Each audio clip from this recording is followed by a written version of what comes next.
Alors la parcelle est une parcelle très étroite, environ 75 mètres de long et extrêmement étroite. Et en fait, dans une rue qui ressemble à une rue délaissée, qui comporte environ 300 mètres de pignons aveugles. Donc dans un quartier très vivant, Belleville, le marché de Belleville, des populations mixtes très colorées qui viennent du monde entier, cette rue est à peu près sinistre. Donc que faire? Avec l'architecture, on peut égayer, dynamiser, apporter une touche de vie dans la rue grâce à l'architecture. Donc voilà, le défi, ça a été de transformer, d'amener une touche positive, vivante à cet endroit où un vieux parking délaissé pendant des années et une rue plutôt triste, mais qui méritait qu'on s'occupe d'elle.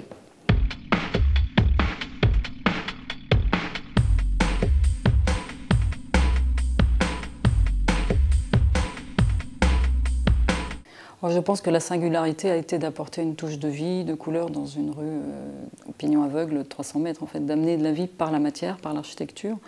Donc l'architecture n'est pas quelque chose de statique, mais de vivant, et donc de créer ces paupières qui s'ouvrent et se ferment, ces couleurs qui font penser au coucher de soleil des pays lointains, comme toutes les populations qui habitent le quartier.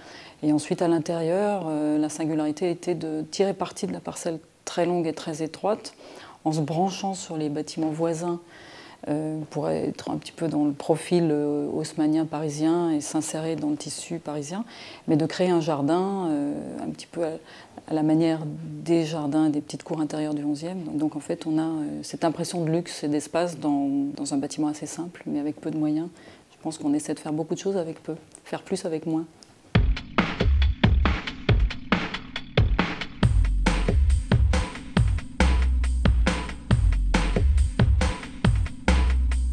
Les matériaux, pour moi, sont vraiment un vecteur pour exprimer une ambiance, pour exprimer une volonté.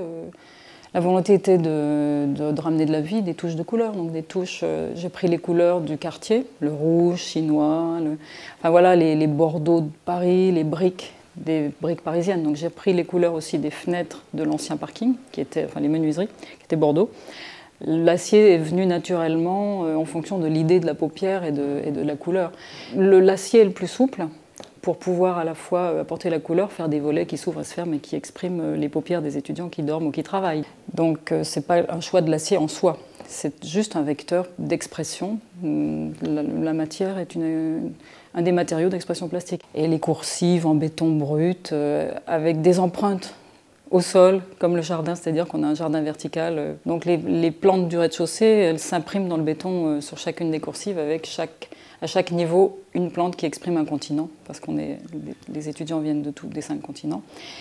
J'utilise les matériaux comme vecteurs de vie. Donc en général, dans tous mes bâtiments, j'essaie de faire en sorte que la matière soit vivante. J'aime bien que la matière exprime du rêve, de l'émotion, qu'elle joue avec la lumière et une juxtaposition et la vie grâce à la végétation. J'aime bien ce mélange. Donc l'entretien, c'est oui, de la matière à la vie ou de la vie à la matière. Enfin, c'est la même chose, quoi.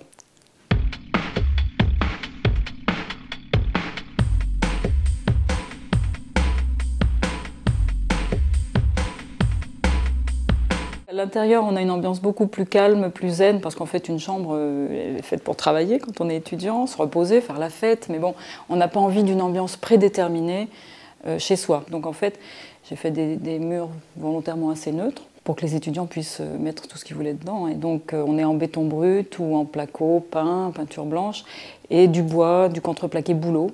Donc assez soft, assez doux, et tous les meubles sont sur roulettes, comme ça on peut aménager le petit espace un peu comme on le souhaite. On peut le reconfigurer comme on le veut, c'est un mini loft en fait.